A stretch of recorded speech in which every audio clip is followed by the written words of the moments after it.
Hi, everyone around the world. Fluffy came in tonight and seemed to want to hang around, got up on the table and let me pick him up.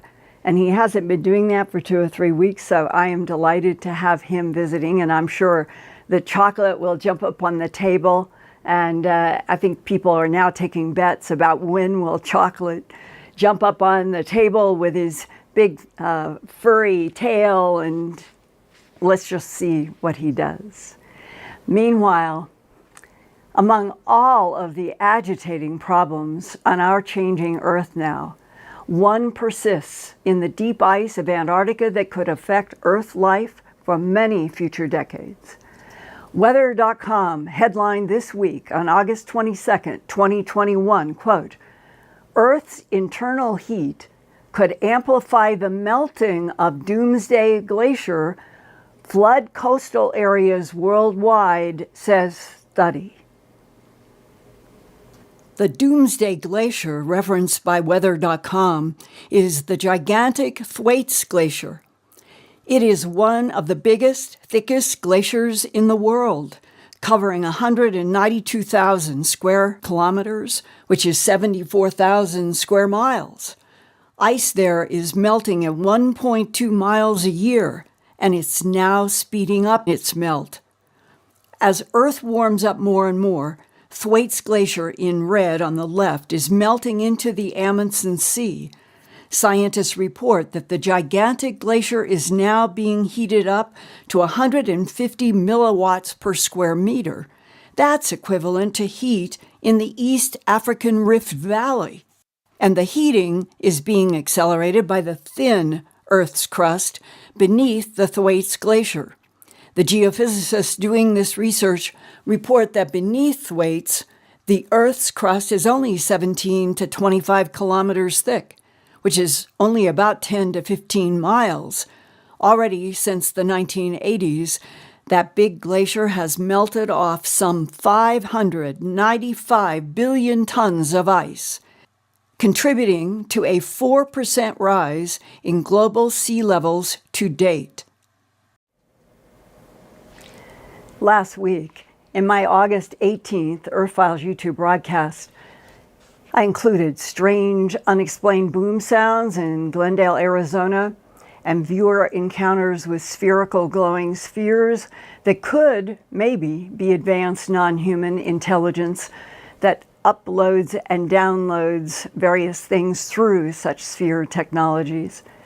And all of that led to the many different humanoid types of beings that humans have described from abduction interactions. And here are some words that I said last week. Quote, "One of the consistent themes from abductees after interactions with non-humans is that a vital part of being a human Homo sapiens sapient is that our soul is the strength. It is connected to the entangled fabric of this particular universe that is conscious itself from one end to the other, linked through frequencies to all there is, from the yin to the yang, from the dark to the light, from death to life, from hate to love, as if organic consciousness with souls is the experiment being studied in this universe. Perhaps to see if human souls confronted with the confusion of dark evil existing side by side with divine light, can those souls be taught to always choose the light?" Close quote. Well, after that broadcast, I received an email from one of our fellow Earthfiles YouTube viewers that said, quote, "Linda, there are no words to express how my soul feels after your Earthfiles report from August 18th.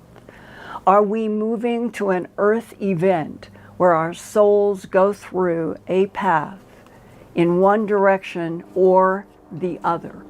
Close quote. And then I found going through a lot of email after last week's broadcast.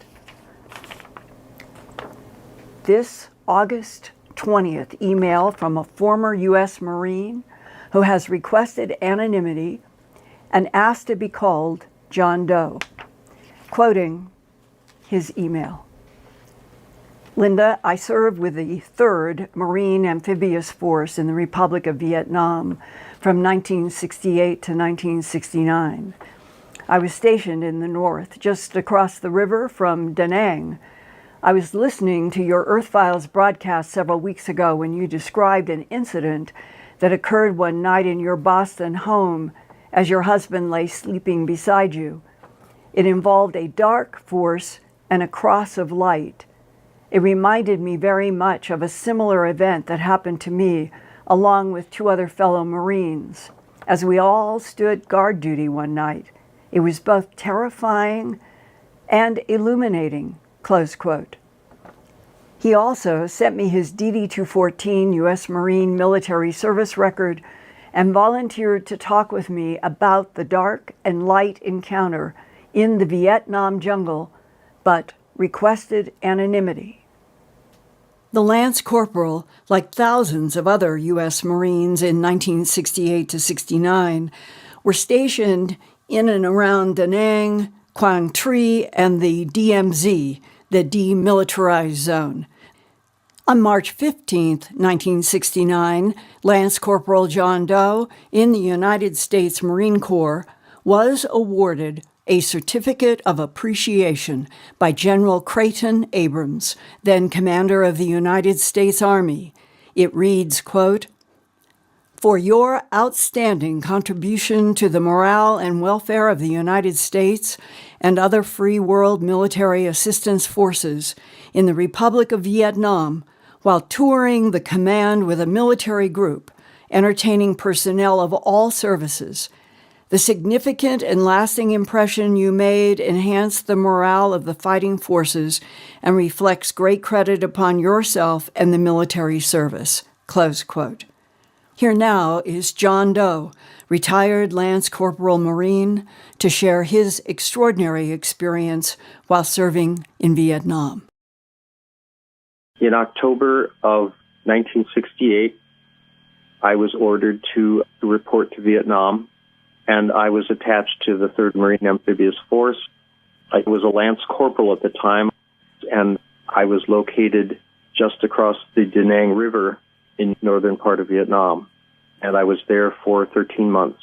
How many Marines from the U.S. were there? I have no idea. Vietnam was divided into 1 Corps, 2 Corps, 3 Corps, and 4 Corps. The Army was down, I think, in 2, 3, and 4, down near Saigon and by in Chulai and all those places. And the Marines were up in I Corps, up near the DMZ in Quang Tri and Da Nang and Freedom Hill. That was all Marine. It was just thousands of us. Would you please unfold the high strangeness event that took place? It was your own description about your experience in Boston that propelled me to even reach out and contact you about this. I was very moved and deeply touched by that, and I resonated completely with that. So I was assigned to guard duty one evening. I believe it was in January of 1969. I was assigned to a post with 2 other Marines, and we were positioned overlooking the nearby chopper pad where helicopters landed, and we were in front of a large bunker. It was a combination of above ground and below ground, covered with sandbags. And we were sitting in front of this bunker one night. It was the middle of the night. And because we were in a war zone, we were in a place of palpable fear, of death, of children waking up in the middle of the night with napalm being dropped on them. We were in a very strange place. I was a Polish Catholic boy from Indiana who was raised on Catholicism. I found myself suddenly immersed in a Buddhist culture. I was trying to make sense of it all. So my fellow Marines who were with me that night, we were in a discussion about things like the nature of good and evil, what is reality. You're just trying to piece it all together in your mind so you can survive that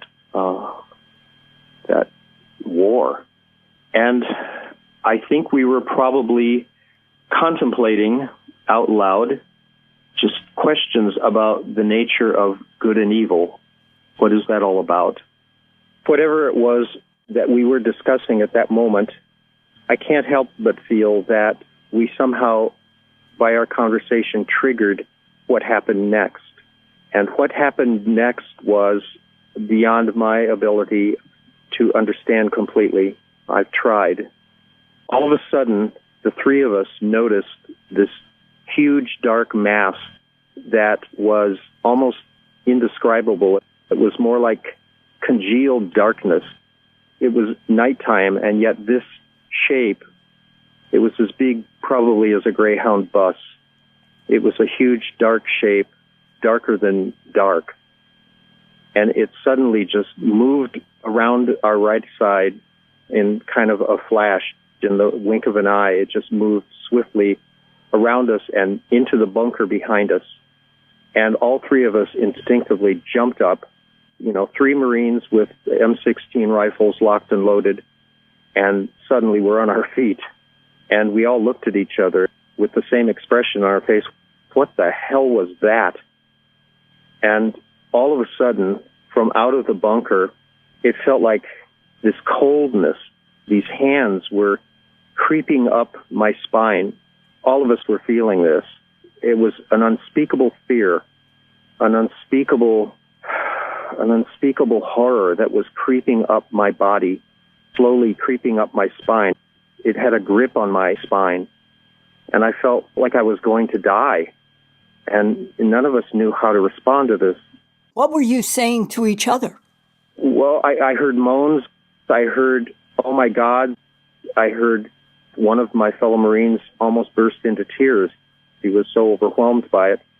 I felt this fear crawling up my back, and I tried to think of every positive thought I could muster at that moment to try to counteract this fear that was creeping up my body. It was like I was going to die, and it was just consuming me. And I could feel my body getting cold, and I could feel this grip. I just fought it, and I fought it, because I thought, I can't let this happen. And like almost all the accounts that I've heard on your program, people will remark that once they stopped fighting, once they stopped resisting, it all changed. And that's exactly what happened to me. I finally realized that resistance was futile, and I just stopped fighting it. And within an instant, what was dark and creepy and frightening and horrible turned into this luminous, it was like the sun came out in the middle of the night. There was this luminosity that suddenly just took over. It showered us.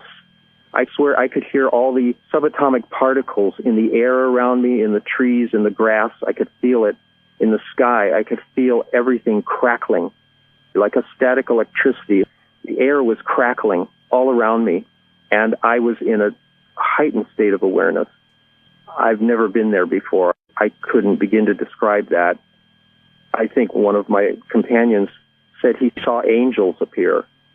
I just felt this incredible warmth, this beautiful illumination.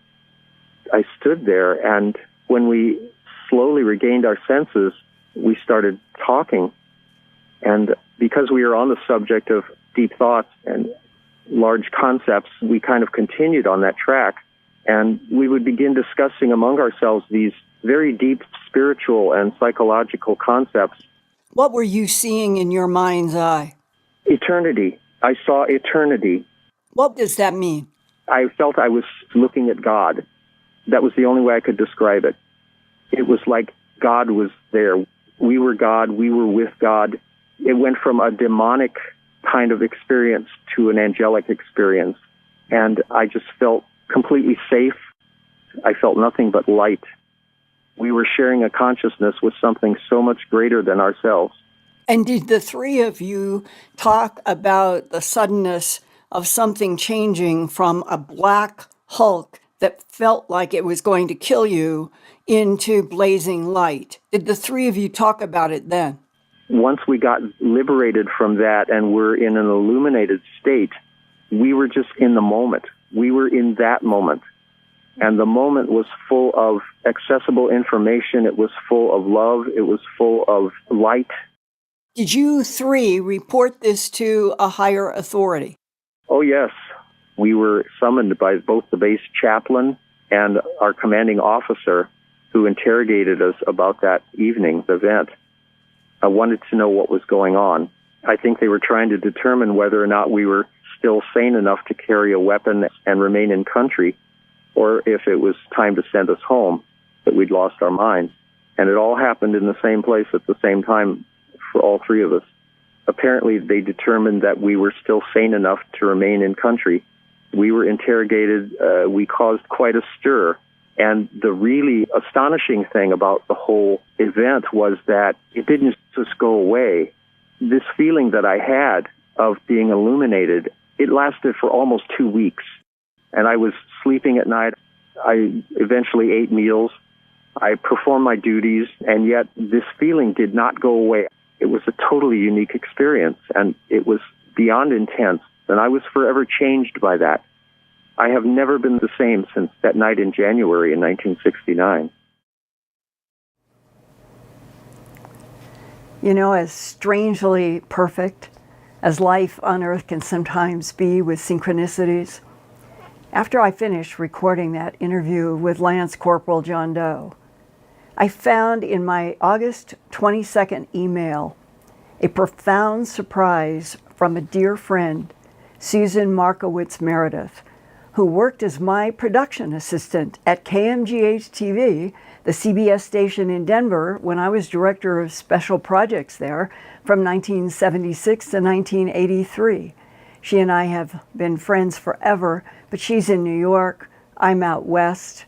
Every once in a while beyond Christmas cards and a phone call maybe once a year. But on the very day that I did the recording with anonymous Corporal John Doe, I went upstairs, opened up email, and there was her email sitting there. Now, we had not had any email or talking for months, but she does watch my Earthfiles YouTube channel, and she saw the August 18th broadcast. And it provoked Susan to send the following mysteriously perfectly timed email with attachments that go deep to the heart of the profound mystery of what did happen in that Da Nang jungle in Vietnam, and she knew nothing about the work that I was doing the same day. Quote, "Hi, dear Linda. Your most recent podcast was excellent," and she was talking about last week, August 18th. "Thank you for offering your continuous flow of wisdom to the world. I've attached 2 passages from Lao Tzu's Tao Te Ching that deal with the structure and function of our universe, which I thought would be relevant to your own line of thinking. There are many translations of this ancient Chinese text, but I especially like this one for its commentary. I send you all my love during these challenging times. Susan," close quote. Thank you, Susan, so much for sending. And here is the first page of the attachment entitled The Way. This is from Lao Tzu Tao, from Lao Tzu's Tao Te Ching, The Way. Polarity is the movement of the Tao. Receptivity is the way it is used. The world and all things were produced from its existence, meaning the Tao. Its existence was produced from non-existence. According to Lao Tzu, it was from non-existence, the absolute, that the Tao was produced. The Tao, in turn, produced the positive and negative states, yin and yang. These charged states coalesced into all of physical reality, their behavioral and structural characteristics based on a unified field of forces. These forces, or physical laws, reflect the actions of the Tao. The Tao acts through polarity, a physical law that governs cause and effect. In social realms, this manifests in such cycles as easy and difficult, or active and passive, the law of polarity changes and evolves all things by acting upon extremes. Extremes are overcharged and begin moving in their opposite direction. Those who follow the Tao avoid extremes and practice moderation and receptivity. In this way, they gain power by moving with the prevailing forces. And here is the second page Susan included from the Tao Te Ching. This is about the yin and yang, in which the yin is the black side, considered negative, dark, and feminine, and yang is the white side, positive, bright, and masculine. It's their interactions that influence the destinies of creatures and things in this universe. And now, reading from Knowing Polarity, the Tao produced the one produced the two produced the three, and the three produced all things. All things carry yin and hold to yang. Their blended influence brings harmony. People hate to be alone, lonely, and unfavored, and yet leaders take these names. Thus, in natural law, some lose and in this way profit, some profit and in this way lose. What others have taught, I also teach. Those who are violent do not die naturally. I will make this my chief teaching. This is the most penetrating and succinct of Lao Tzu's descriptions of the formation of this universe. What he does not touch on in this passage is the absolute that produced the Tao. The absolute stands outside of space and time, outside of the universe or universes it creates. The Tao produced the one, temporal, spatial reality. The one produced the two, the opposite charges of positive and negative, the yin and the yang. The two produce the three. That's matter, energy, and the physical laws that bind them together. From these three came the existence of all things in the universe. All things are interconnected and interdependent, and from this concept comes the behavior of polarity. When something increases, something else decreases. And I want to end this with something that I keep taped to my computer. We experience photons in space and time. However, there is no space-time for a photon. It experiences the entire universe as a single point. It experiences all of time as a single moment, a single photon. So, all of this tonight and last week is about trying to understand the nature and the structure and the cosmos that we are in, and that this universe itself could be some advanced being in fifth dimension who can create universes to test things, and that what is being tested in this huge universe with 3 trillion galaxies, Hubble says now, could be a test of souls in organic bodies as opposed to inorganic, or that which have no souls. And that's why I think that you, my fellow Homo sapien sapien, you are a key to why this universe was created in the first place. And that the landscape in which all of it evolves and has evolved is like the Tao. So now, from that concept tonight, I look forward to hearing from more of you. Your emails and all are fascinating. And I want you all to know that I have files. And I want you to see how thick this one is. This is just on booms, whatever that mystery is about. I have 20 others. And I'm holding that up and honoring all of you who are communicating.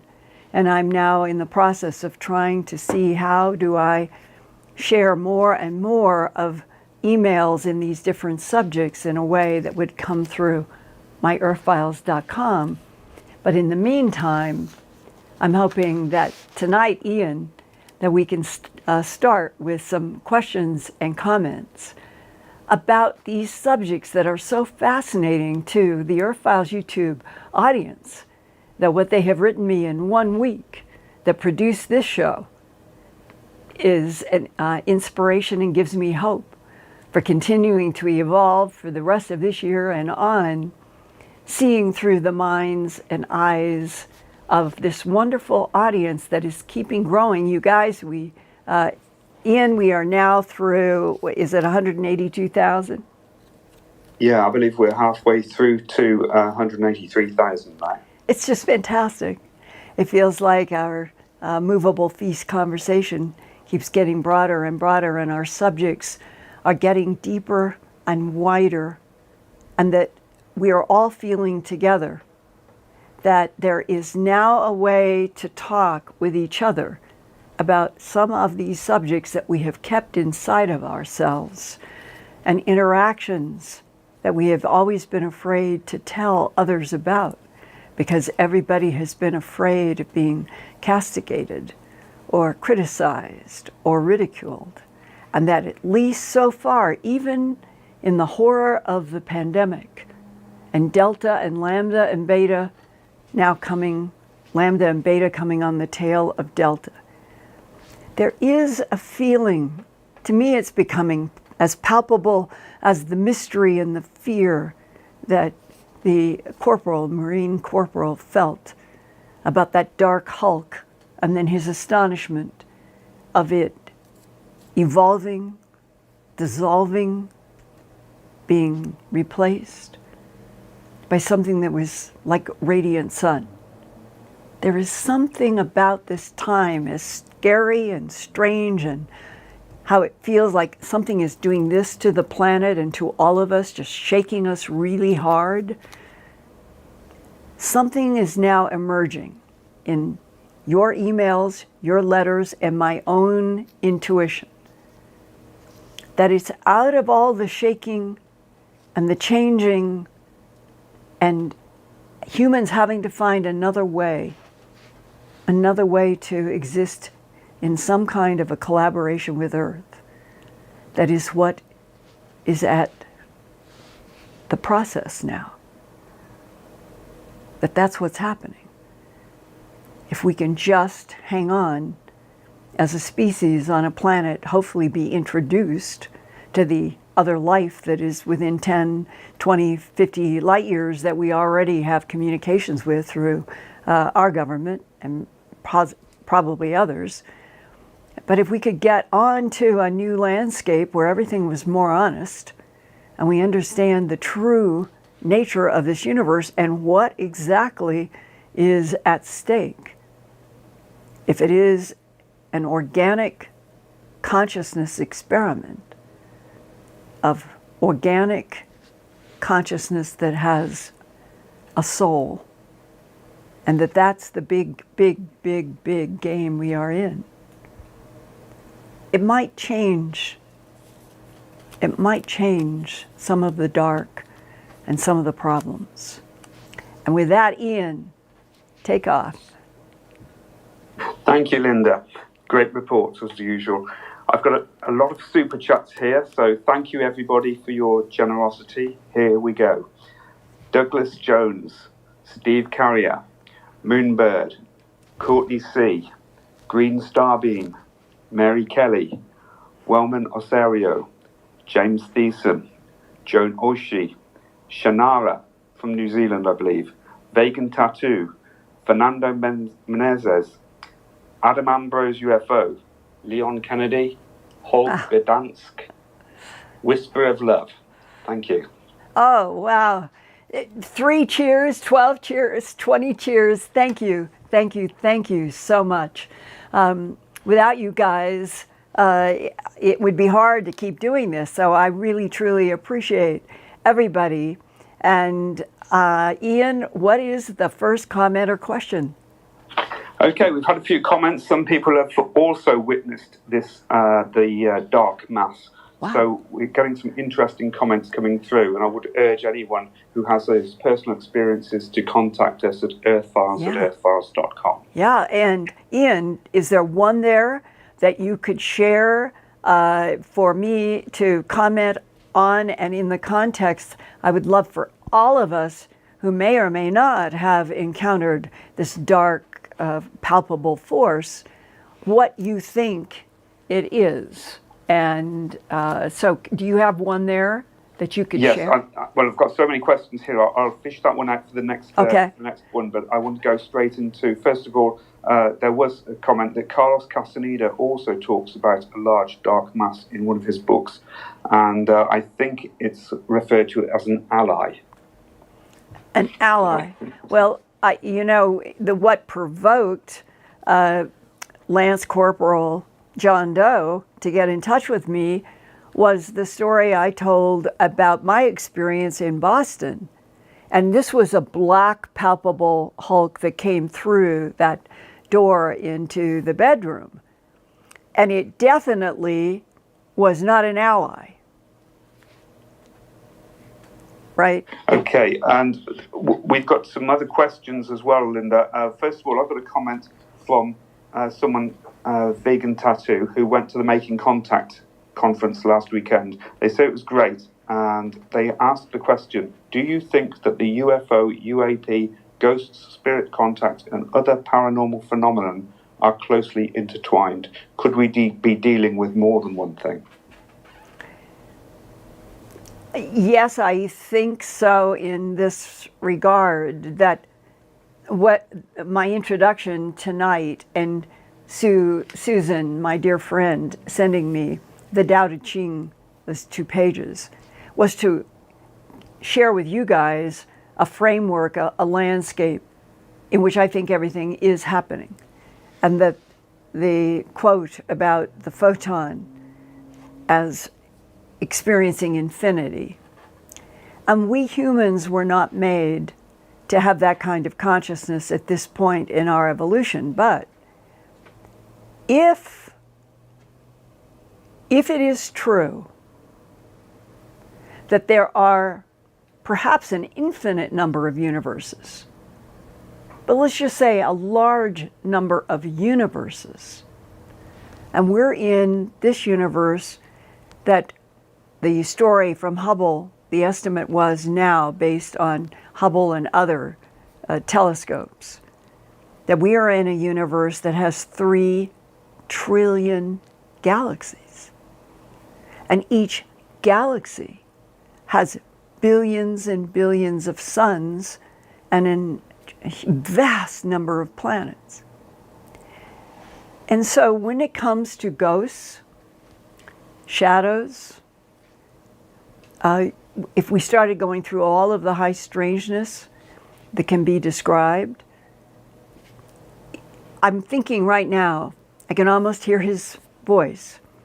Dear Jim Sparks, I still can remember when he came to, that was the Eureka Springs Conference, and I think it was in 1992, and he was talking about how he would be taken, he called it the hard way, that he'd be in his bed, he would be awakened from sleep, there would be an owl, it would be in the air like a hologram, he didn't know what it was, but something like that.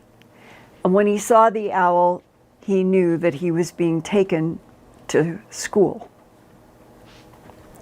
And they took him, he said, so that he could feel the vibrations in his body, and he went through the ceiling.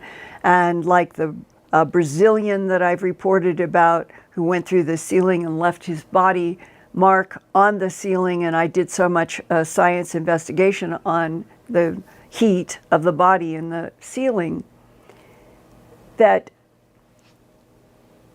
what they were trying to understand, both Jim and the man in Brazil and so many others, what was happening to them. And sometimes when people are in, let's say, going out of body, it's the same kind of thing, only they have an experience of going out of body, usually from a bed. Jim Sparks and the man in Brazil had total consciousness of their entire body rising through matter and ending up in a craft. And then the abductees, through decades, they are the ones who say that they have seen bodies in tubes, that they have had downloads about recycling, that recycling, reincarnation, is the machinery of this universe, that we don't understand life and death, we don't understand what happens at the moment of death, that we are still babies in a landscape that our senses, our brains, what we have evolved with, can see certain things as translucent, which might be a ghost, and from the true reality of the Tao, instead of a translucent ghost, it is a being from another dimension that came in, maybe a changed frequency for a second, and came in as a different frequency into our frequency universe and then popped back out. The challenge is that we humans have never truly been educated about who our progenitors are, what planets they came from, why did they come to Earth, the wars we've talked about on Earth and Mars, and that there is some kind of a vested interest in evolving humanoid form on Earth along with a lot of other life. And it may be that ghosts and the palpable darknesses may be in the dimension next door or 3 doors over or whatever the frequency is, and they have the ability to come into this universe. But we, Homo sapiens sapien, we're not made with any education telling us that eventually we might evolve to a point where if we wanted to go into the 5th dimension, that we might be able to do that. So in a strange way, it's like, this is a metaphor I've been thinking about. I've played the piano all my life, and those 88 keys, the white and the black, are all different frequencies. And you can take your thumb and go from middle C to the next to D, E, F, G, and on so forth. And you can access those 88 frequencies because we have learned how to make the strings so there would be a certain frequency and then interact with our hands. Well, if you are not taught a bigger piano, like where we are right now tonight, this earth, this universe, that there's a bigger universe that surrounds us, that may be responsible for the dark energy, the dark matter measurements, and that big universe is at a completely different other frequency, and it made this universe. And we're an experiment. I think all of that is feasible. I do not think that that is wild thinking. I think it helps to start putting some of these questions about our consciousness, what we consider to be strange, and all of the interactions that people describe when a loved one in their presence passes. You can't read all of that literature and not come to the conclusion that this matter body is not all that we are. And we have been told by wise teachings and various religious texts that we have a very strong soul. But we haven't been educated about how it all works. And that which interacts with our earth seems to understand it very well and has controls so that it can pick up a rod and turn the rod one way and we're completely paralyzed. And then they can click that rod and we're not paralyzed, but erases our memory. So we don't even remember what happened. Those are at least two of the ways that we'll call them the organic non-humans that seem to interact with our solar system and with us and have for centuries. They can control humans so easily. And the transition, I really do think that one of the biggest, bigger than UFOs, probably eventually having more impact, is what does happen at the moment of death to the organic life forms in this universe that have souls.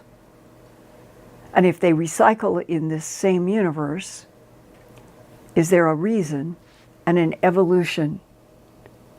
And are there some souls that come into this school and this test tube, and when they recycle at the moment of death, do they go into another dimension or even another universe?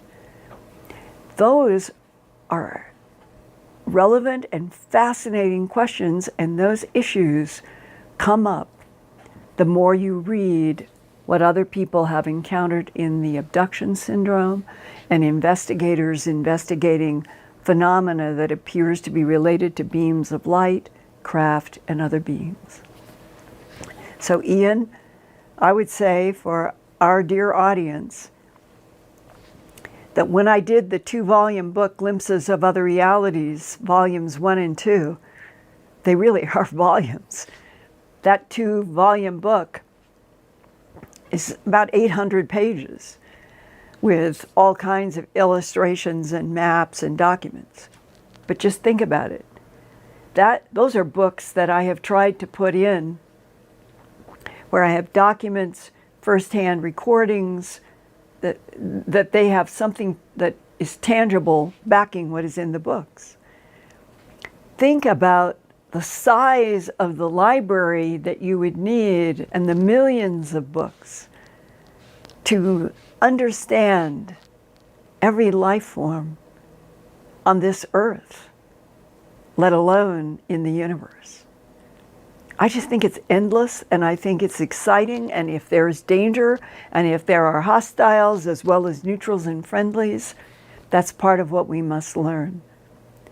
So I hope that at least gives kind of the bigger box of why we need to look at all of the phenomena, Ian, and not just 2 or 3. That's right, Linda. I feel the same. I've got the comments now. Okay. First of all, Jonathan Brooks reports that black mass does not have to be gigantic. I've had several experiences with this dark mass, and each event involved massive threat and danger, but I survived by praying. And I'll just comment on another one here, which comes from Dallas Schneider. Vietnam 1970 US Marine Corps here. Also saw a dark shape, so scaring the squad, we faked our patrol that night.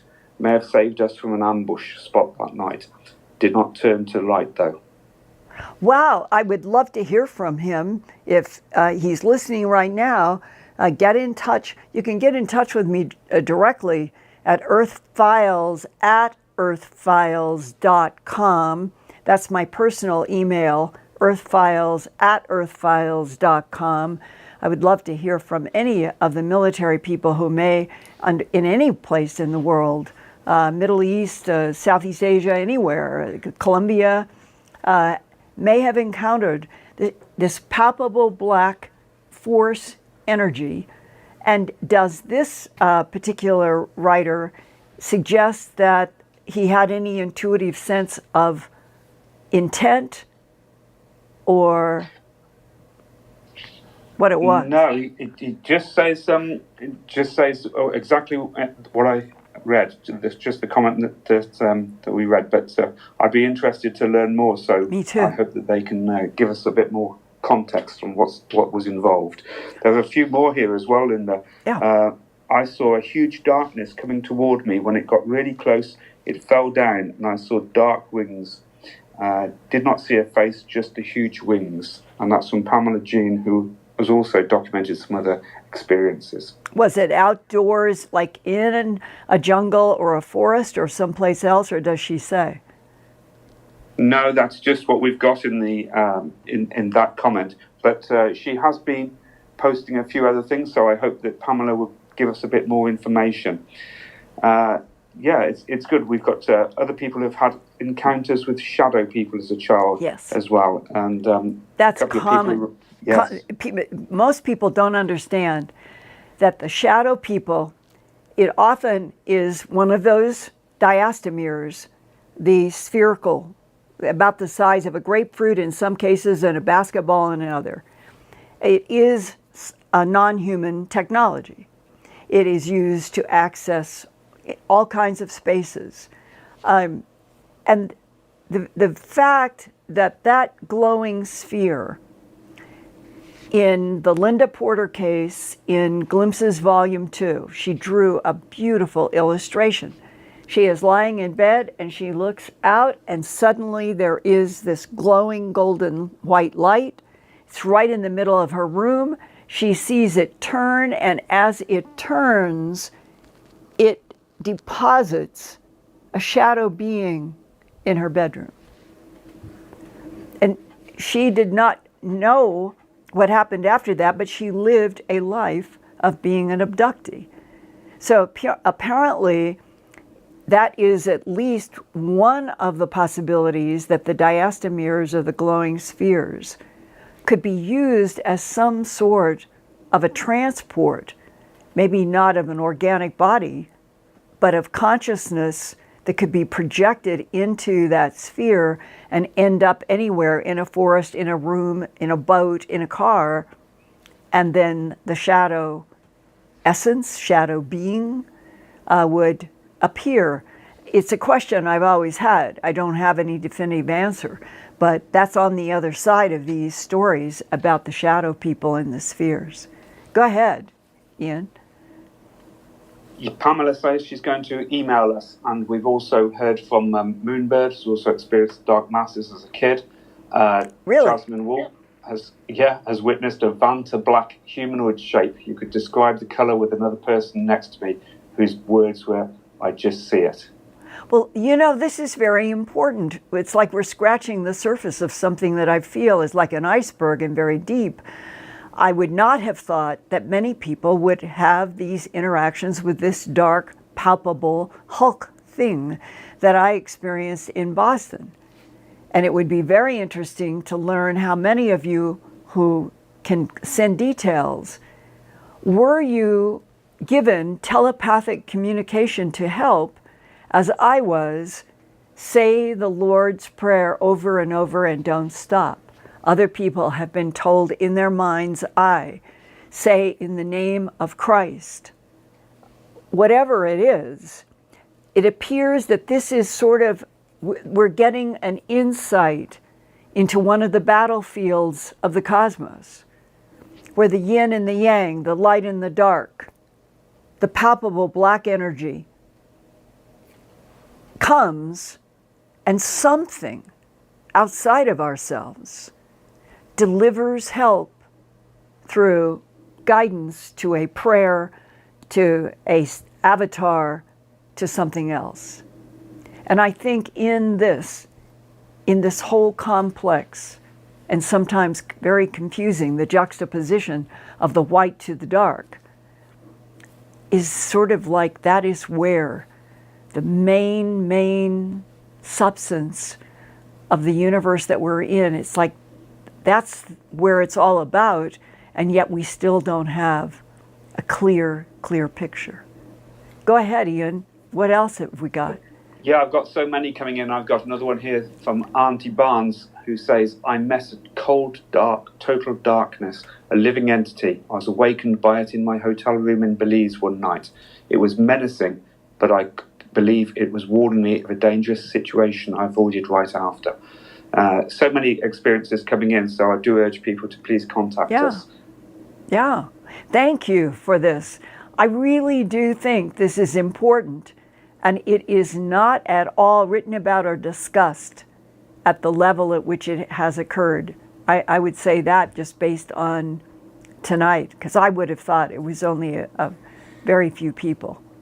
So let's go on. I was going to say, we've got several people have witnessed this black mass in the company of others as well. Stephen Carrier, for example, says, I too have had consistent black mass experiences. One was so powerful and the details so clear, I had a witness with me as well. He cried. Wow. Thank you. Thank you for sharing, you guys. Through this, I feel that we can get stronger if we can all tell each other what has happened and how it ended up evolving, just like the Lance Corporal and the other two Marines. What a story that this huge, gigantic black hulk ends up evolving into the light came and banished it. That's what we need to all concentrate on. Go ahead, Ian, with more questions. Okay, well, let's hope that people do come back with that information. Linda, talking about the simulation, etc., last week you talked about another universe projecting our universe. Mm-hmm. So can you talk about the man who went through the portal at Peru's Amuro Muru and found himself in another dimension? Jerry Wills. He has been doing trips going down to Peru for years. And you know what I think the best thing to do, I ought to bring everything that I have done at my Earthfiles website, which includes a wonderful recorded audio interview with Jerry Wills about what happened. And the center of it, briefly, is that in this particular place in Peru, he had a shaman show him that there was a carved doorway, larger than a human doorway, a big, I think it was 12 or 14 feet. And it was literally carved in this red, hard rock. And the shaman said that the Peruvians knew that through history, going back some in centuries, the beings would come through the door from inside the rock out into this plateau where this big rock face is and where this doorway is carved. They'd seen beings come. And the assumption was that they were from other planets, other dimensions, and that this portal in Peru was where this carved door was. And that is why Jerry Wills wanted to learn, well, what did they teach? What did the shaman teach? Do you just stand? Do you knock? What do you do? And the story that I could do this for next week, you guys. I could put together the entire Jerry Wills in Peru and the fascinating experience he had going into that doorway. His wife witnessed it. He disappeared. I think there was a flash of light after he learned the frequencies from the shaman. And where he went, in something like a pearl, was, he thought, maybe another universe. And I could put that together for us to share next week, and we could keep building on it that way. How would that be? You can do chat comments. Do you think that would be a good way to go into the Jerry Will experience in Peru? Because you need to see the photos, you need to see the drawings, you need to hear Jerry Wills in his voice describing. I told Jerry, this is truly one of the extraordinary insights into something that I think is an absolute truth about the cosmos that we are in and we are not taught.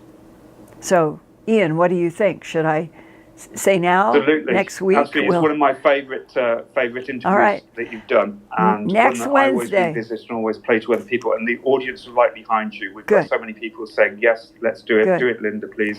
Good. Next week would be awesome. Next week. That's what we'll do. We'll go to Peru with Jerry Wills for next Wednesday. And what else have we got? This is fun. This is exciting to hear from everybody. Okay, we've got Adam Ambrose UFO. He's had a lot of previous experiences, and he talks about, his question is, what does Sasquatch have to do with the hybrid program? He has actually had experiences of seeing a Sasquatch baby, he says, on board a UFO, and told it is related to him. Yes. In Glimpses of Other Realities, Volume 2 of my 2-volume huge book, there are drawings, there's transcript from an interview, and it is with a man who was up near Snohomish, Washington. And it had everything: animal mutilations, human abductions, beams of light, and the high-pitched howls of the Sasquatch.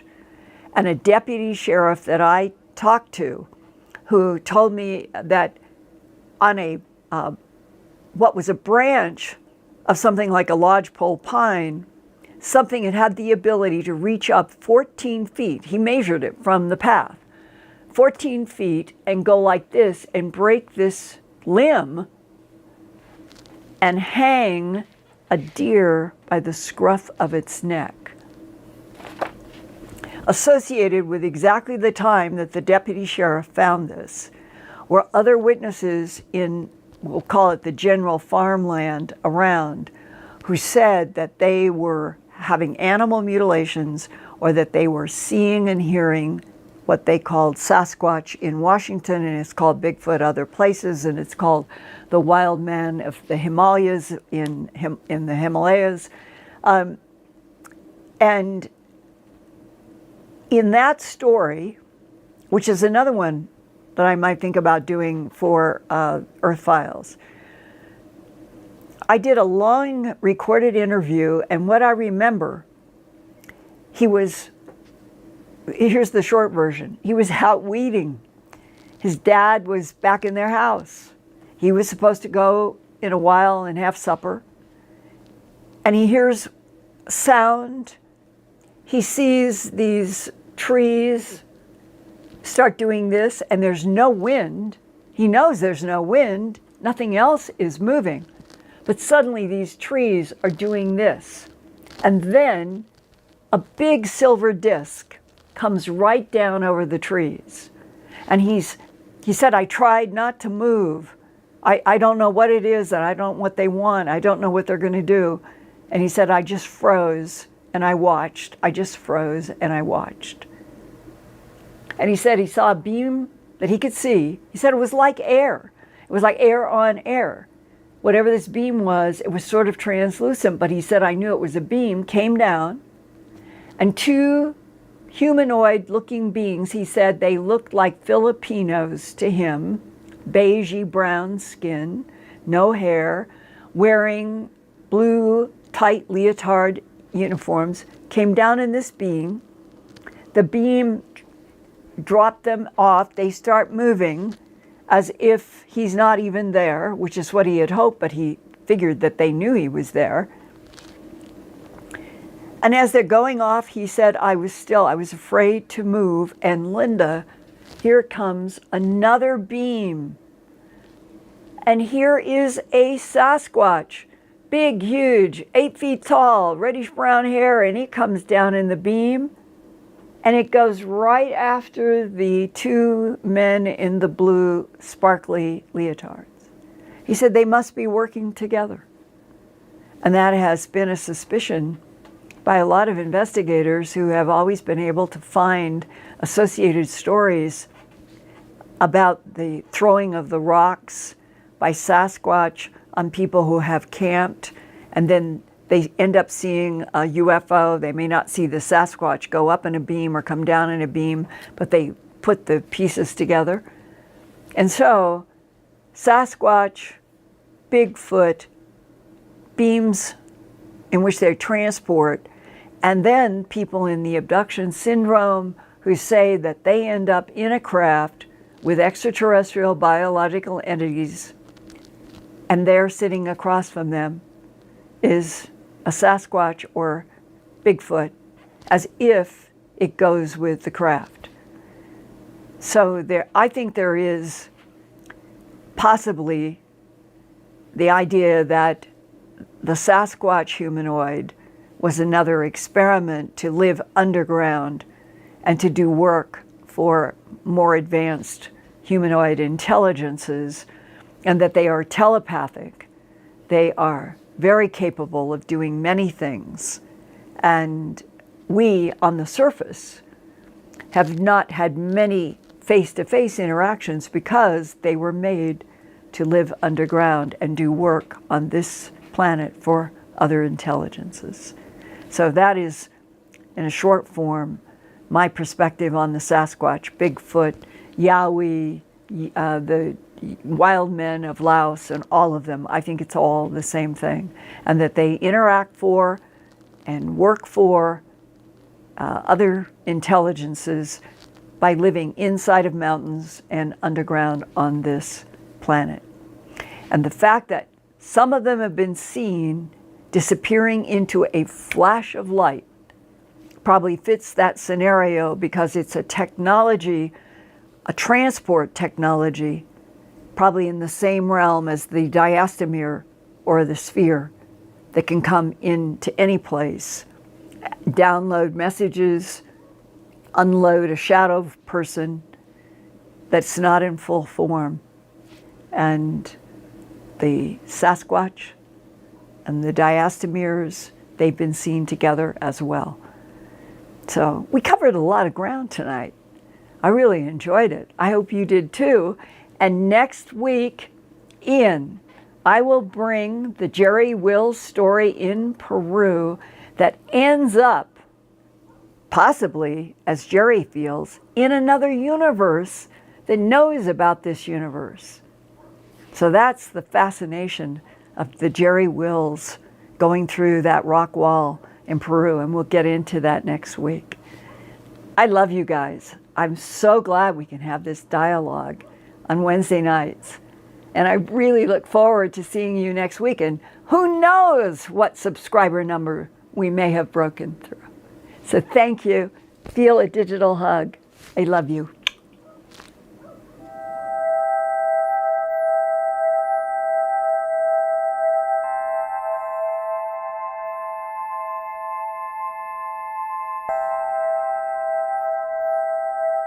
Turn on closed captions for YouTube videos by clicking the white CC button on the lower right.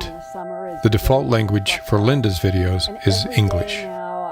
If you would like to see the captions in another language, click on the white settings button next to the CC button. Select Subtitles CC, and then select Auto Translate.